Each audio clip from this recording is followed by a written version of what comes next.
Panginoong Christian Isguera, Panginoon Christian Isguera!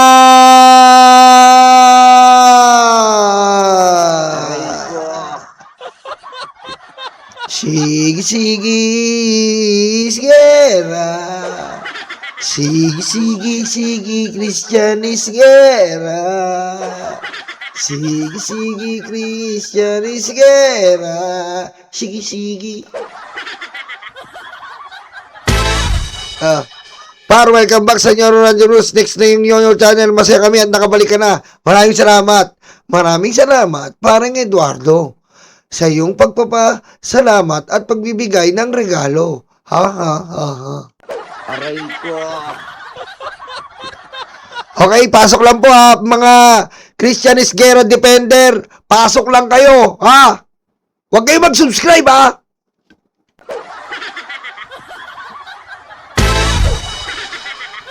Makinig lang kayo. Hindi ako patay gutom sa subscriber. Huwag kayo mag-subscribe. Aray ko. Ha?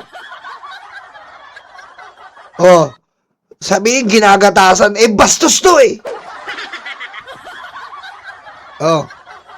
Okay ha, diretso na. Diretso natin. Nagagalit na po at sinampad lang katotohanan ng ating pinakamagandang Yuse Claire Castro na inaatake po ng mga tangang guro.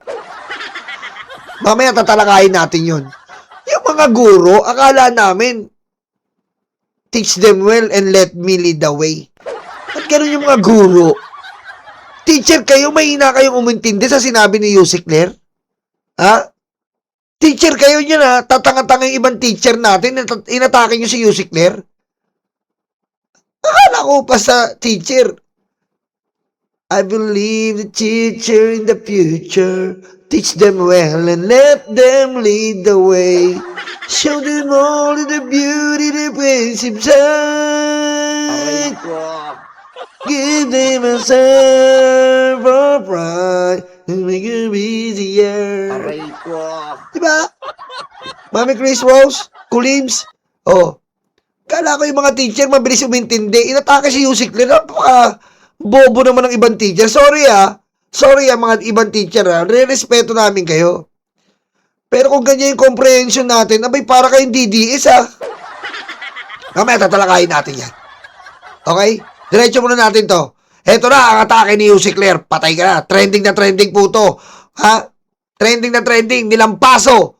Ginawang kulangot si Christian Isguera. Hidap Rocket Rocks daang matuwid. Oh. Issue naman sila eh. Oh. O, anong gusto mo sabihin dito? Oh. Tanga? Tanga? Kasabwat. Kasabwat. Oo, yan. Sabi ko sa iyo eh. Ano, Christian? Either tanga ka o kasabwat ka eh. Di ba? Oh. Wala na naman akong boses. Wala na naman akong boses. Di ba? Oh. Sige, tuloy tayo. Ito pa, yan na. Sabi niya, tanga ka or kasabwat. Oh. Ulitin natin na. Ulitin natin.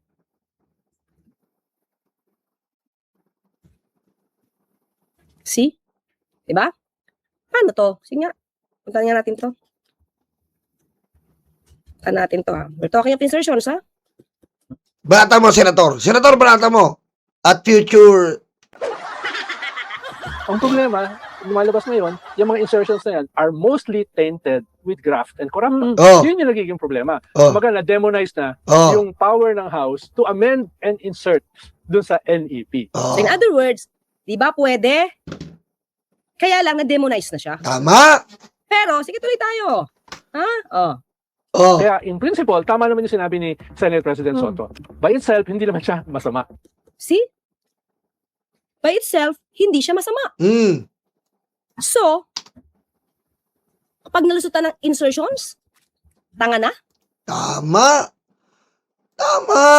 Tsaka yung flood control po, hindi po yan parang pagkain na kailangan i-deliver mo kaagad. Makikita mo yung, makikita mo yung result, Your Honor. You will see the product immediately. You will see the result immediately. That is infrastructure. Okay? It takes time. It takes years. It takes a couple of years before you see the result, Your Honor, Mr. Chair. Aray ko. Okay? Don't be so stupid, Christian Isguera. Ah? The number one vlogger in the whole country. Ah? Don't be stupid. That is not a food or a dessert in the restaurant that you can immediately see the product itself. It takes time to build the flood control. Years. A couple of years. Aray ko. Diba? Oh. So, anong ginawa ng Pangulo? Naramdaman niya na walang nabubuong flood control. Nalaman niya na walang naitatayo. Kaya nagkaroon ng pagdududa. At sa pagdududa doon, namuupo yung konklusyon ng ating Pangulo na ninanakaw niya. Oh. So stupid. Number one vlogger, Christian Isguera. Panginoo. Aray ko. Uy. Uy, naku, English na naman. I'm happy your channel is back, Nyolo. Pakibait ka na, ha? Chup, chup. Aray ko. Thank you, Mami Chris Rose. Ayan po. Ayan po si Mami Chris Rose, ang isa po nating karayuman na may mga kulubot-kulubot. Ayan po. Pero mayaman po siya. Kaya niya pong wala ng kulubot. Oh, makainis. Makainis yan si Mami Chris Rose. Ayan. Mayaman kasi. Isa sa mga asyendera ng USA. Thank you, Mami Chris Rose. Sabi ni Alice Jerry, love your English, Nyoro. Sabi ni Sir Sherwin, hello. Tsaka sa asawa ko, sabi ni Sir Sherwin. Sabi ni Your Filipina Page, hello. Reyna ng California yan. Sa mga taga-California po, kung may problema kayo, lapitan nyo naman po, Chris Rose Royalty and Incorporated. Jacob, hello. Kung may problema po kayo sa California, pumunta lang po kayo sa Chris Rose Royalty and Incorporated. Sabihin nyo lang po, pinadala kayo ni Nyolo, tutulungan kayo niyan. Siya po yung isa sa mga mayaman dyan, hasindera sa California. Kaya nga, naubos yung ngalangala ko kay Christian. Eh. Diretso natin kay Yusek. O kaya kasabwat? Oh. Diba? Na-demonize eh. Diba? O, sige, tuloy tayo kay Christian. Si Liamas nagsabi hindi siya masama. By itself. Or both. Oh. Kasi hindi ka naman sinasabi ito eh. Kung mapalusatan ka dito sa mga insertions na ito, dalawa lang. Oh. Either tanga ka o kasabwat ka. Yabang ang pusang ina talaga to. Naanasara na naman Kasi ako. hindi ako naniniwala na nagising lang ng isang umaging presidente na realize gano'n na pala katindi itong corruption dito sa national budget. Kaya kailangan ko magsalita dito sa SONA. Nahiya. Bobo talaga to eh. Alam mo, bobo ka, Christian Isguera. Andaan mo yan, ha? Kahit nandito yung mga subscriber mo, wala akong pakialam. Ha? Huwag kayong mag-subscribe, ha? Mga kulto ni Christian Isguera, huwag kayong mag-subscribe dito, boy. Ha? Saray ako sa gutom, tanga. Aray ko. Kababalik nga lang ng YouTube ko, eh. Huwag kayong mag-subscribe dito. Ito yung vlogger na saray sa gutom. Ha? Saray sa gutom to, boy. Kayo mag-subscribe, ha? Apakayabang neto, eh, no? Ngayon ako nakakita ng apakayabang neto, putik talaga. Tawagan ko nga siyang kay Janjan. Isang kay Janjan, putik, napakabait na tao. Siyang sa tutusin, siya po ang million subscriber. Pero napakabait. Ito yabang, kala mo 700,000 lang, kala mo kung sino. Yabang, men. Akala niya po yung flood control. Akala niya yung flood control parang isang hollow blocks lang na nilagyan ng semento. Yun na yung flood control. Akala niya ganun mo. Ha? Ganun mo po makikita. Ganun po kagad makukuha mo yung result ng flood control. Eh yung flood control infrastructure po yan. Malay ba lang Pangulo? Di ba? Na naitayo. Di ba? Kaya nga it takes time, it takes years bago malaman ng Pangulo. Hindi naman yan Jollibee drive-thru eh. Na inutusan ka lang na bumili ka ng maraming burger at wala ka na deliver na burger. Putik, infrastructure yan eh. Di ba kadalasan pa nga po ang infrastructure? hindi na naaabutan ng 6 years ng isang Pangulo. Minsan napapasa na yan sa panibagong Pangulo. Di ba? Bobo ka, Christian. Aray ko. Ha? Tapos sasabihin mo, inaatake ka? Mayabang ka eh, bawal kang komentan. Ha? Huwag ka mag-YouTube kung iyakin ka. Aray ko. Di ba? Huwag ka mag-YouTube kung iyakin ka pala eh. Gusto mo, manggagatas ka lang. Oh, gusto mo manggagatas ka lang dito. Pera-pera ka lang, gusto mo. Pompous, self-righteous, kupal. Oh, sabi ni Pare Eduardo, high blood na rin to. Di ba? Ayaw mong magano? Ayaw mong ma-reactan ka, umiiyak ka sa amin, sasabihin niya, yung mga utusan ng mga troll. Kami, troll! Kami na naman ang troll. Putik. Control kami. Wala lang pogi. Aray ko.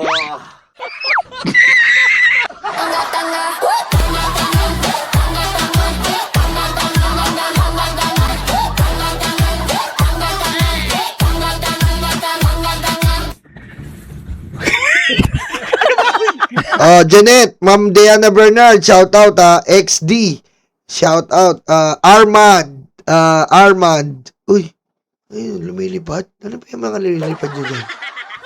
Hoy, Salome. Scander. Hello nyo, hello, ang cute. Ang saya ko now. Uy, thank you, Ma'am Salome, ha. Oh, luma pa yung logo mo, ha. Oh, di ba? Umiiyak po. Nire-reactan lang namin. Di ba?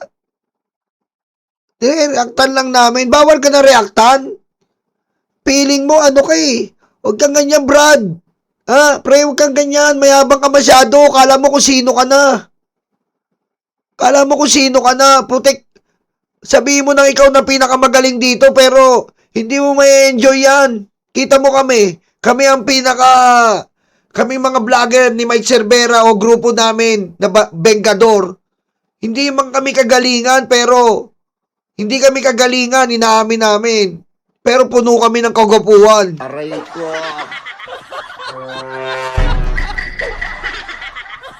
Hindi.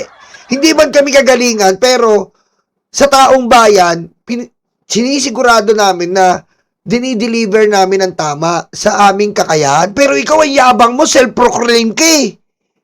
Pareho ka masyadong self-proclaim. Mabilis ka mauntog niyan. Ha? Pag lagi gusto mo sa taas, mabibilis ka mauntog niyan. Lahat ng nasa taas, pababa rin ang bagsak niyan. Mabuting nandito na lang kami sa baba, masaya kami. Kain lang kami ng kain. Masahe na ng pamasahe. Hoy, salamat, XD ah. XD! Kalimutan mo na yan. Sige, mangilwang. Aray ko. XD! Diba? Ang importante sa amin, napapasaya namin itong mga matatandang to. Na minsan sa buhay nila, napangiti namin sila ng pasaya. Kung isasama nila kami sa last will and testament, ayos lang, pero optional na lang yun. Diba? Aray ko. Pare Eduardo Hernandez, Paguran, salamat. Oh, di ba? Yun eh. Ang importante dito, hindi yung magaling kami. Ang importante po dito, ma-deliver namin ang totoong detalye dito sa mga taong bayan. Hindi dito yung, hello po, ako si Nyolo, ang magaling na vlogger. Ako ang paniwalaan nyo. Etong channel na to, nagdi-deliver ng facts first. Eh di, fuck you. Aray ko. Diba?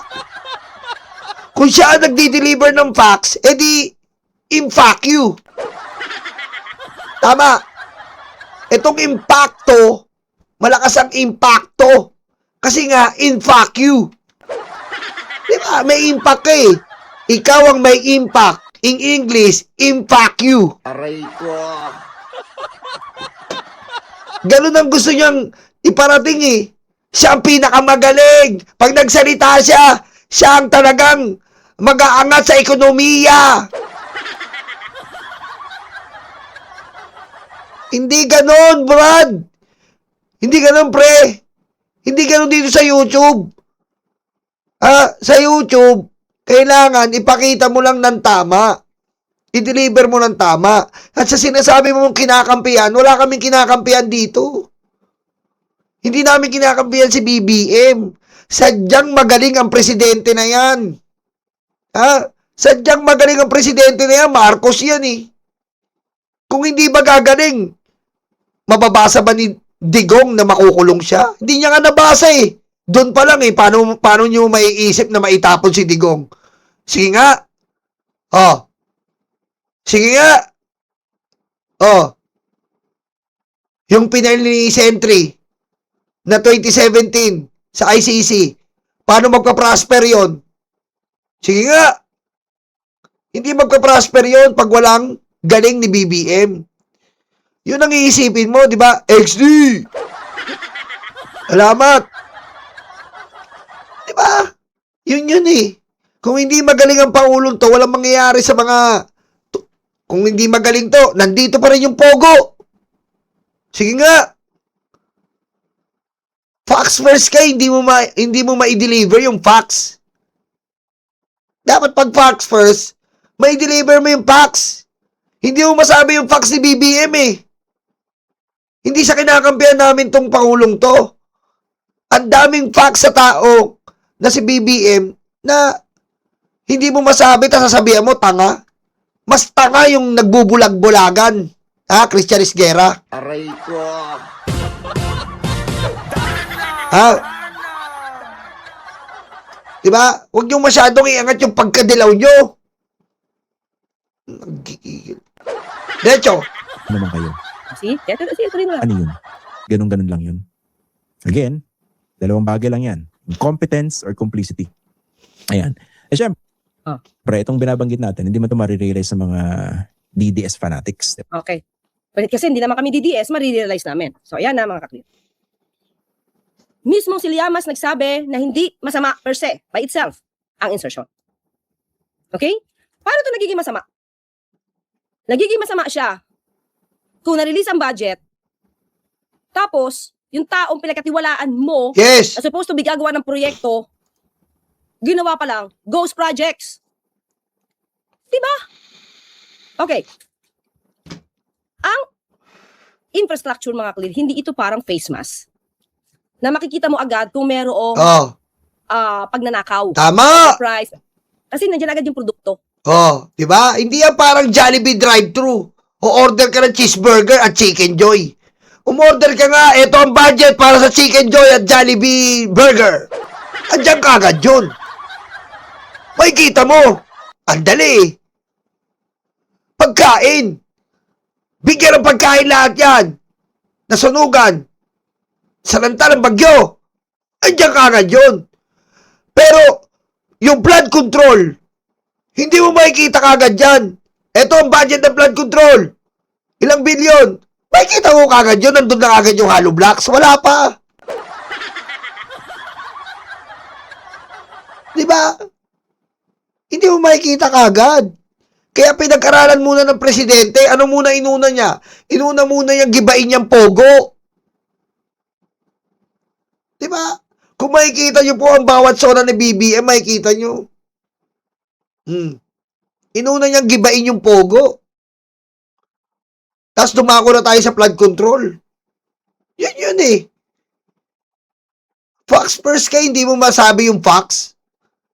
O ano masasabi mo ngayon nung giniba ni BBM yung pogo? Katangahan o kasabwat? Pusang ina eh. Sasabihin mo, inaatake ka ng mga BBM troll. Putek ka, yabang mo masyado eh.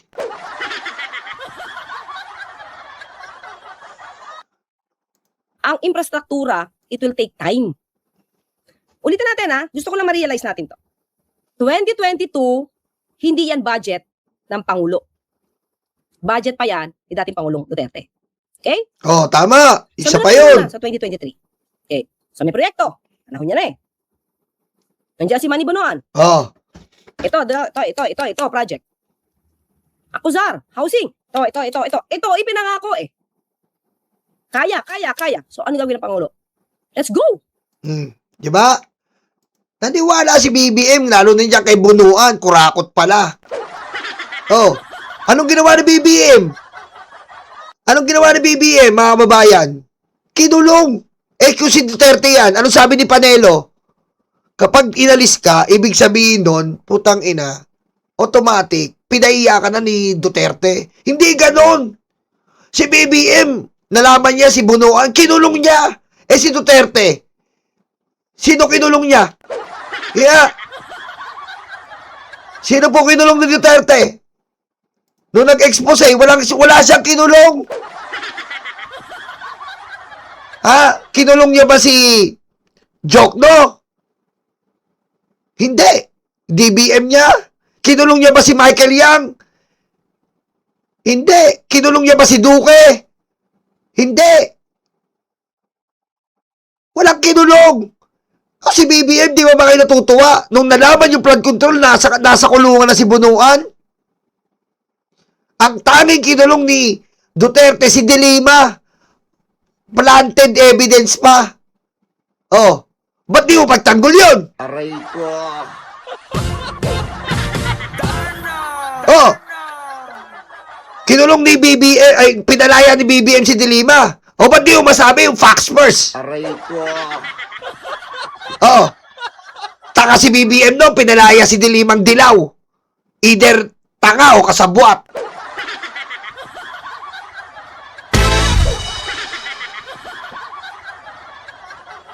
Magsasalita ka ng facts first. Nagbibigay ka ng facts. Pero, nakatago ka. Ha? Hindi ganyan ang pagbibigay ng facts. Huwag ka magtago, Christian. Sabihin mo yung totoo. Yun ang totoo.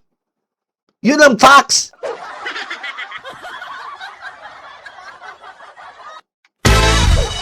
Oh.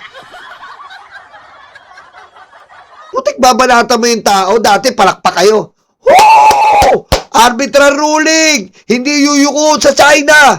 Oh, ang galing ng presidente! Palakpakan!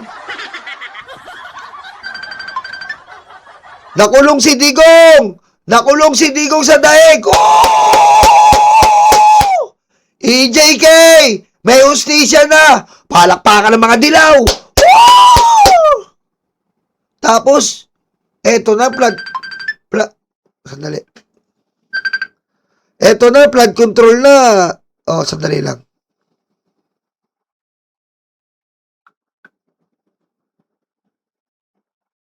Oh. Diba? Oh, flood control na.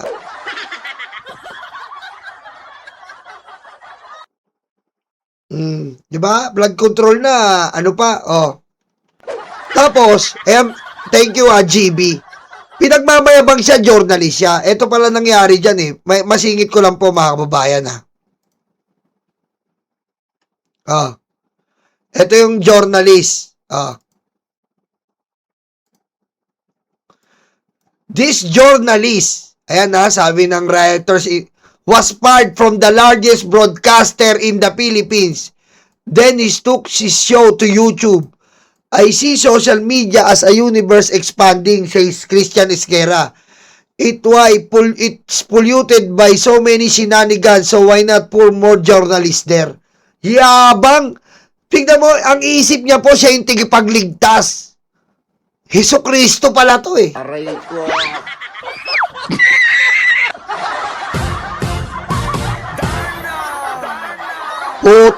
Putik pala to eh.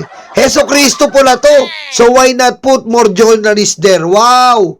Journalist ka, ganyan ugali mo. Masyado kang kupal. Ha? Dito sa YouTube, walang journalist dito. Wala kaming pakialam sa'yo kahit ikaw si Jessica Soho or whatever. Ang importante dito, nagdi-deliver ka ng tama. Yun ang importante rito. Ha? Wala kaming pakialam dito kung ano ka eh. Tapos sasabihin mo, for the views kami. Gatas na gatas kami. Kapal ng mukha eh. Putik. Ayop po. Siya raw pala ang ano eh. Tagapagligtas ng YouTube. Aray ko.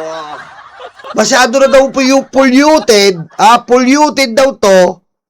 Tapos, kailangan siya dito para siya magbigay ng daan. Wow, vibrator ng sanlibutan. Aray ko. Ito pa mga kababayan, oh. Host Christian Osguera wrote on Twitter on March 30 that no thanks to the prevailing political climate, tonight will be the final episode of ANC After Fact. The announcement dismayed viewer of the show, who wondered why the program was suddenly ended. Journalist Paterno, news editor at Laughter reacting by saying that, unfortunately, power, distrust, scrutiny, and courage can make others afraid. Oh, yan yung ano. Nung March 30 pala yan, pinakita ko lang na March 30 pala siya natanggal. Di ba? Tapos binabandera niya dito na siya pala ang maglilinis ng YouTube. Tigalinis pala to, cleaner. Cleaner pala to eh. Oh, diretso natin kay Yusek. Miyembro yun ng kabinete mo eh. So, kailangan lang nila magtrabaho at gawin nila yung pinangako nila sa Pangulo. Ito ang kayang gawin. Okay? Sige, infrastructure tayo ha. Halimbawa, nagawa tayo ng flood control. Halimbawa, dam. Halimbawa lang dam. So, ilan? Ilang years? Halimbawa lang, it will take 2.5 years. Diba? Bigay budget. Tingin mo on the first day na binigay ang budget, alam mo na may anomalya. Diba hindi? Bakit? It will take time. Kasi titignan mo kung nagagawa yung proyekto. Kasi meron kayong oras dyan, meron kayong period kung kailan matatapos. May timetable kayo dyan. So, anong gagawin? Oh, magre-report. Meron na po. Tapos, 2023 tayo ha. 2024, nararamdaman na ng Pangulo. Teka lang. Bakit yung ibang proyekto kailan ito matatapos? Kasi bumabaha. Diba? Bakit ba natanggal si Saldico? Sige nga, isip nga, bakit? Kasi hindi tanga yung Pangulo. Sila lang nilaban at Bay at Burateros ang legit journalist sa buong Pilipinas. Thank you, para Eduardo. Biro mo, kayo lang eh. Sa inyo na yan, pusang ina. Sa inyo na yan. Lamunin nyo. Gusto nyo palaminate yung mukha nyo eh. Di ba, para Eduardo? Basta tayo dito. Ako, mga kababayan, mga karayuma. Importante sa akin, makapagpasaya lang, ma-deliver ko lang ng tama. May maiwan lang ng ngiti, may maiwan lang na konting knowledge, masaya na po ako doon. Hindi ko po ipipilit sa inyo na ako ang pinakamagaling. Ayoko nun. Tama na yung dito lang tayo sa gilid-gilid. Kaming mga Bengador, tama na nasa gilid-gilid lang kami. Mahirap dyan sa taas, sila pinakamagaling. Mag-away-away kayo dyan. May nararamdaman na siya. Oh. Pero kailangan niya siyempre, kompletong ebidensya dahil hindi naman siya nag-EJK. Due process. Di siya diktador. Diba? Di siya magpapakulong nang walang due process o na-violate ng due process. Now, sumunod, 2025, ramdam na talaga siya. Namimiligro na talaga noon at that time. Si Secretary Manny Bonoan. Nararamdaman na yan. Even during post-SONA, kung kailan ko siya in-interview. Naramdaman ko siya na namimiligro siya. Nung nagkaroon kami ng press briefing nung bagyo na yung Pangulo ay nasa US, in-invite ni President Trump. Nagmamonitor ang Pangulo habang nasa US siya. Kami nagbi-briefing ng Zoom dahil sobrang lakas ng ulan at baha. Isang bagyo, isang habagat. Ngayon, kung nagpa-imbestiga ang Pangulo, kasi alam niya na eh. Naramdaman niya na eh. Ano to? Katangahan ba to? O kasabot siya? Isip na tayo. Diba? Kasi mga ka-clear, may nakita ako dito, ha? Sabi dito, kapag ikaw ay nagpa-imbestiga, ha? Diba? Pag ikaw ay nagpa-imbestiga, dahil naramdaman mo na, hindi yan stupidity. That's diligence. Within your time, gitna pa yan, oh. Halos kaligitnaan pa lang kanya ng termino, nagpaayos na, nagpaimbestiga na. That's diligence. Tanong ko, Christian, nagawa ba to ni dating Pangulong Duterte? Ever? Wala, di ba? So, anong basihan natin na tanga or kasabwat? Kasi, kung logic ang pag-uusapan natin, tama naman ang Pangulo eh. Kung pinagkakakitaan niya yan, tingin mo pabubuwag niya yan? Ililihim pa niya, di ba? Parang yung Pogo dati, lihim na lihim. Tama. Galing talaga ng Yun. aking auntie na to. Minsan we have to use our common sense eh. Bakit mo Ang galing mo, auntie. I love you, auntie. Galing talaga ng auntie ko.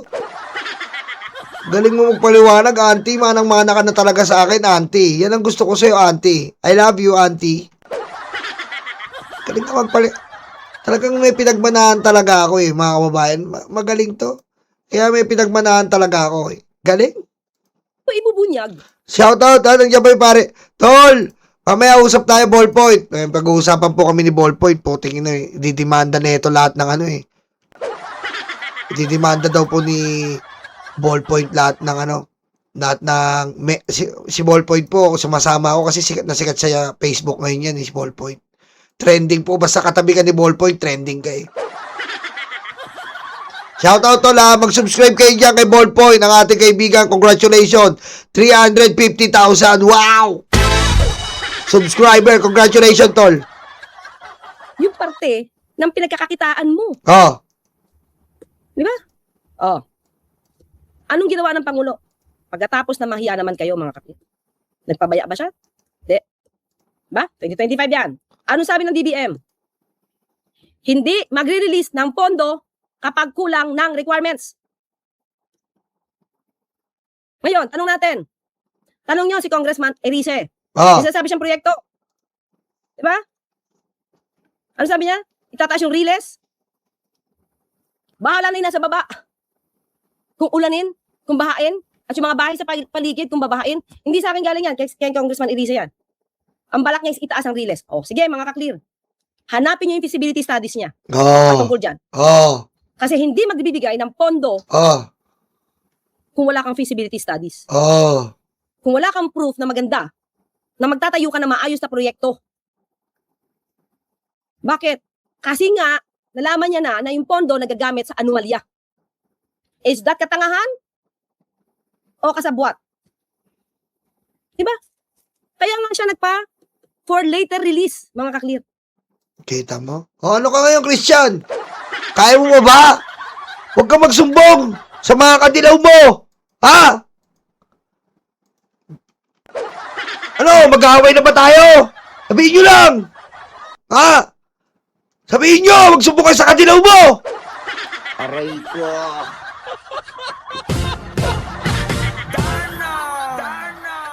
Ano? Sabihin nyo lang kung mag-aaway na tayo. Aray ko. Handa na kami. Ha? Sabihin nyo lang ha kung magsisimula na tayo ng away.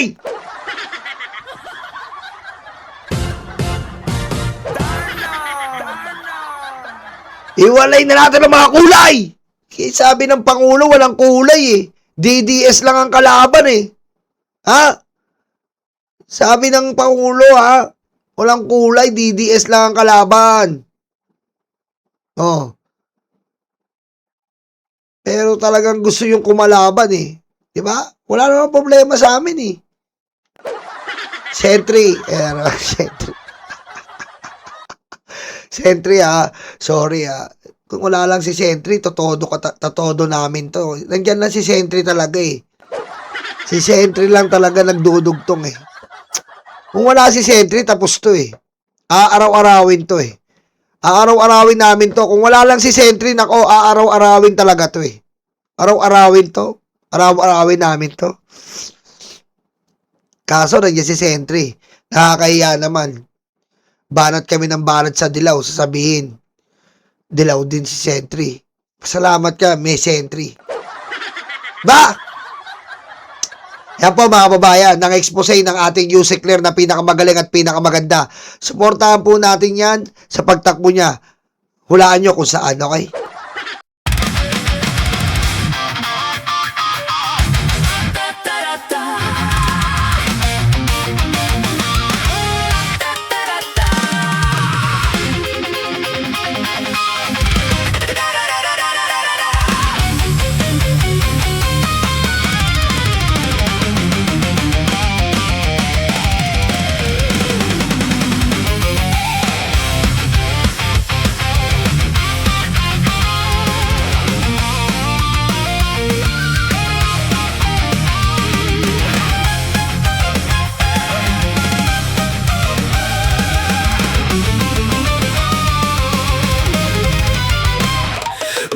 Yun daw ang